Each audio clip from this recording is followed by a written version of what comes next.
కల్కి టొవినో థామస్ హీరోగా చేసిన యాక్షన్ థ్రిల్లర్ మూవీ ఇది. ఈ సినిమా స్టోరీ ఏంటి, దాని మీద నా ఒపీనియన్ ఏంటి అనేది ఇప్పుడు తెలుసుకుందాం పదండి. ముందుగా ఈ సినిమా స్టోరీ ఏంటంటే, నంజన్కోట అనే ఒక ఊరు. ఆ ఊళ్ళో కొంతమంది రాజకీయ నాయకులు అధికారం ఉందనే బలుపుతో అడ్డమైన అన్యాయాలు అరాచకాలు చేస్తూ జనాన్ని ఇబ్బంది పెడుతూ ఉంటారు.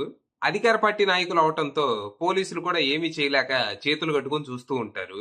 ఇక అపోజిషన్ పార్టీ వాళ్ళు ఎవరైనా ఎదురు తిరిగితే వాళ్ళని సైలెంట్ గా వేసేసి పాతి పెట్టేస్తూ ఉంటారు. దాంతో జనాలు ఆ ఊళ్ళో బతకలేక ఊరు నుంచి పారిపోతూ ఉంటారు.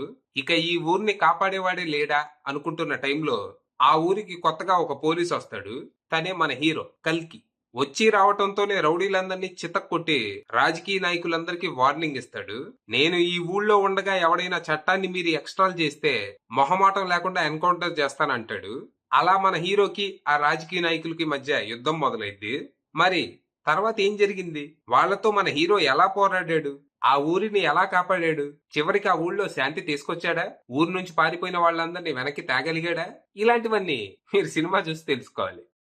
స్టోరీ చాలా కొత్తగా ఉంది కదా.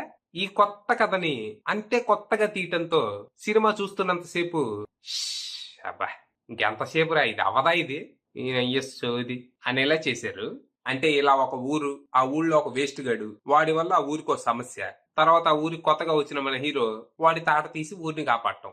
ఇలాంటి సినిమాలు మన దగ్గర స్టార్ హీరోల దగ్గర నుంచి అప్కమింగ్ హీరోస్ వరకు అందరూ చేశారు. ఇలాంటి కథలు చూసి చూసి మనం విసిగిపోయి ఉన్నాం. కానీ మలయాళం వాళ్ళకి కొత్త ఏమో, అంటే ఈ సినిమా అక్కడ సూపర్ హిట్ అయింది, అందుకే సినిమాని డబ్బింగ్ చేసి తెలుగులో వదిలేరు. కానీ ఈ సినిమా చూశాక దీనికంటే కిరణ్ అబ్బవరం మేటరే నయం అనిపించింది. అంటే ఈ సినిమాలో కొత్తదనం ఏమి లేదా అంటే ఉంది.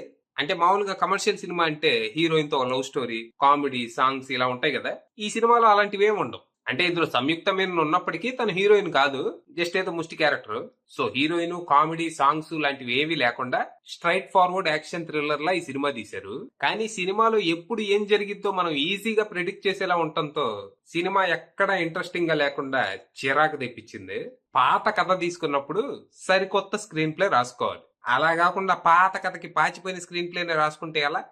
నాకైతే సినిమా నచ్చలేదు. నాకు నచ్చలేదని మీకు నచ్చకూడదని ఏం లేదు. ఎందుకంటే ఈ సినిమా మలయాళంలో హిట్ అయింది కాబట్టి నచ్చిన వాళ్ళు కూడా చాలా మందే ఉన్నారు. మీకు నచ్చిద్దో లేదో మీరు తెలుసుకోవాలనుకుంటే ప్రస్తుతం ఈ సినిమా ఈటీవీ విన్ లో ఉంది. ఇంట్రెస్ట్ ఉన్న వాళ్ళు అక్కడికి వెళ్ళిపోవచ్చు. అది విషయం.